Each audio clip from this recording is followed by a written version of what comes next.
I think anybody today that remotely follows the news will agree that we live in some very unusual times. From Tucker Carlson and other famous people talking about being demonically attacked and tormented, to the Pentagon talking about UFOs and unidentified aerial phenomenon, whatever they want to call it now. Things are strange. I want to take you to a statement that we see demons in the Bible often, or a question they often ask Jesus: have you came to torment us before our time? Let me tell you what I believe. One of the scriptures says that as in the days of Noah. I believe we're in those days. The demons know that their appointed time is short, and they are raising hell. They're tormenting our children. And as a pastor of a local church, we have been on the front line of this. I chronicled my story in a book called The Unaddicted. I pastor Short Creek Church in the huge town. The last time I checked, 874 people in Mulga, Alabama. M-U-L-G-A, Alabama. So back in 2023, we would have these unaddicted revivals. And I want you to understand that every addict that's been in long-term addiction, I firmly believe they are dealing with demons afflicting them, and they need deliverance. But beyond that, we are seeing other things like 12 and 13 and 11-year-old girls getting involved in witch talk, playing with Ouija boards. And we've also seen that they need deliverance. We've seen grown men that are struggling with porn, that lawyers, doctors, we've seen that they needed deliverance. So it's not just a drug addiction thing. It is a societal issue.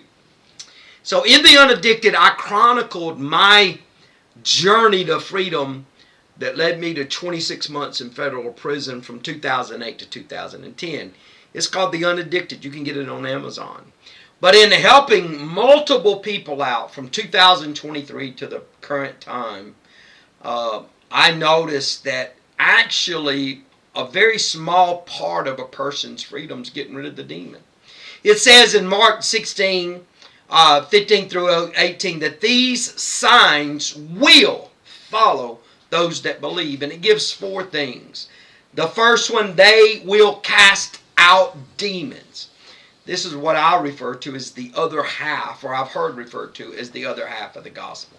Yes, we're called to make disciples. Yes, we're to preach the gospel, the saving grace by faith of Jesus Christ. Yes, our doctrine is Christ-centered, the cross-centered. But then beyond that, people need to be free. And it said you'll cast out demons in His name. You'll lay hands on the sick and they shall recover. That you'll speak in a new tongue, and that you'll be divinely protected from the tormenting spirits. So as we began to preach this, we started seeing multiple people. I mean, I don't know. I don't keep count, but hundreds, maybe thousands, at least thousands of demons cast out of people. And then after that, we would see some freedom, but then we would understand that the demon's home needed to be deconstructed.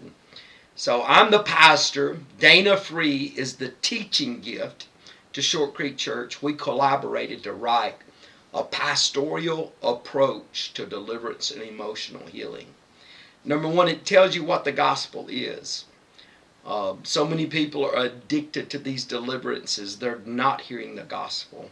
Listen, if everything you do isn't rooted in that Jesus is the Christ, and the only way to reconcile with Him, only way to reconcile with God is through Jesus, the Messiah, the Anointed One, the Christ.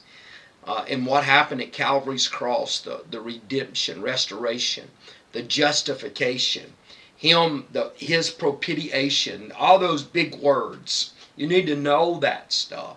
The progressive work of sanctification, the repetitive work of the baptism of the Holy Spirit. You need to know that before you get into deliverance. So we address that up front in the book.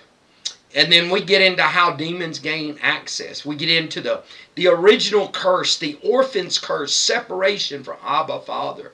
And then how that when our earthly father rejects us, how that separation is amplified. Then we go into a form that exposes the areas of your life where you have given the enemy a legal right to come in and afflict you.